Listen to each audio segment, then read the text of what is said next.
Kelly, it's obviously been a bit of time since the last catch-up. Just to touch a little bit on the season as a whole so far, really, how would you sum up where we are at this stage? I think at this stage we're fairly happy with the league. It's obviously quite close at the top. Potentially a couple of results that we'd have liked to be on the better side of, but I think fairly comfortable.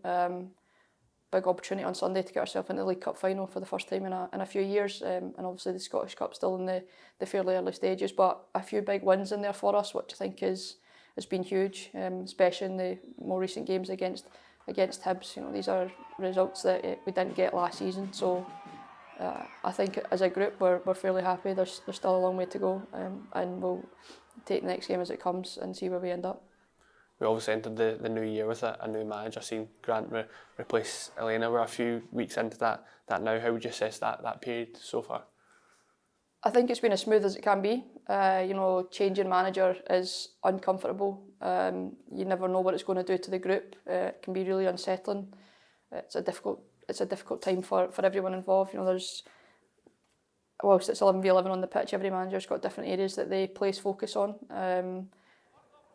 I think everybody's handled it really well. I think it's been as smooth as possible. We're in a really good place as a group just now. We've got big games coming up, so those will be the testers. But I think we're all in a really clear headspace with the same goals. Grant's been brilliant since he came in.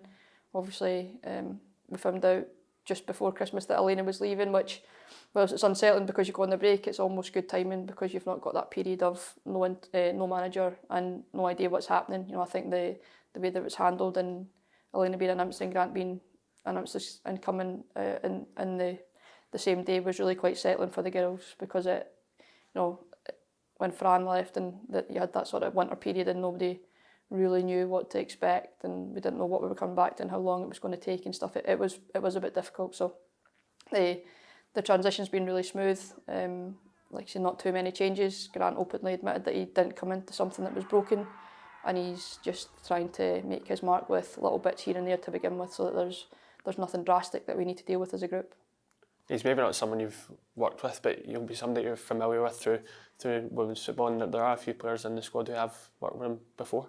Yeah, I think that really helps as well. I don't think he's, other than obviously the players that have only been here for one season. I mean, even if you've only been here for one season and you don't know who he is, then it's a problem, because he obviously led Hibs to the league last year. So I don't think it's a face that nobody knew. I think obviously huge admiration for what he did last year with Hibs.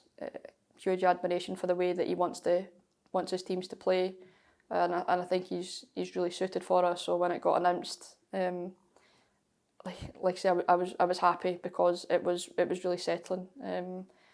You never, as a player, you never want to go through those moments where you're sort of second guessing, are they going to rate me, are they not? But I think everybody knowing Grant and knowing the character that he is, it probably just let everybody relax over the festive period and come back in the right frame of mind to start working really hard.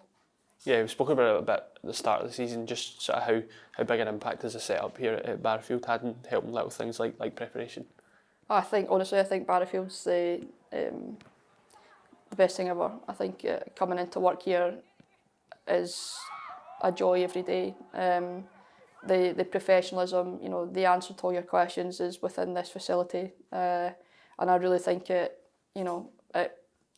gives us the base to really demand from each other success. I think we've got absolutely no excuses. It just feels like as professional an environment as you're going to get.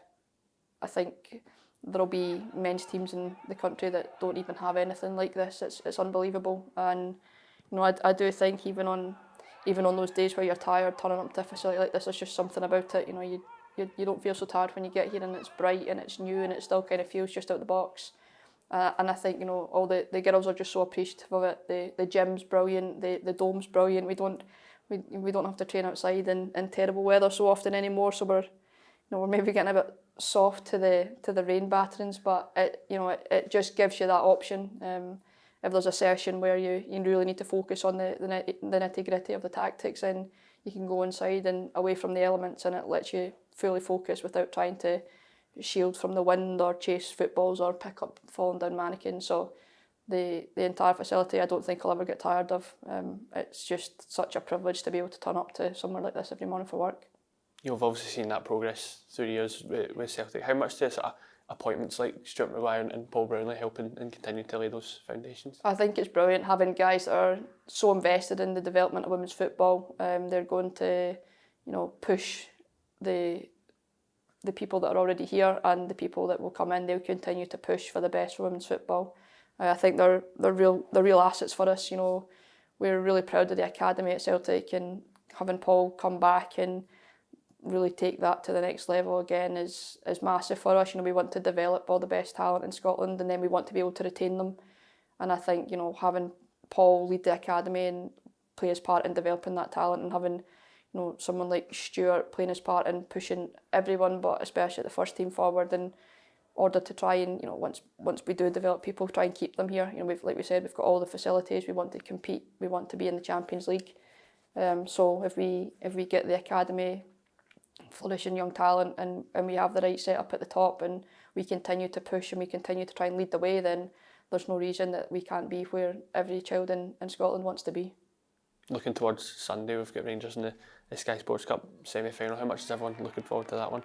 I think it's massive, the not just the fact that it's a Rangers game, but it's a cup semi-final, a chance to get to a cup final. It's the kind of games that you want to play in. There's always an extra bit of buzz about it, whether it was Rangers or Glasgow City, because it's a cup semi-final. But the fact that it's a Glasgow derby just brings that extra edge, and you can see it in training. Everybody's really striving to be perfect, 100%. We're pushing each other to make sure that every pass is exactly where you want it to be. It's on the right foot. It's got enough weight behind it. Your touch is good.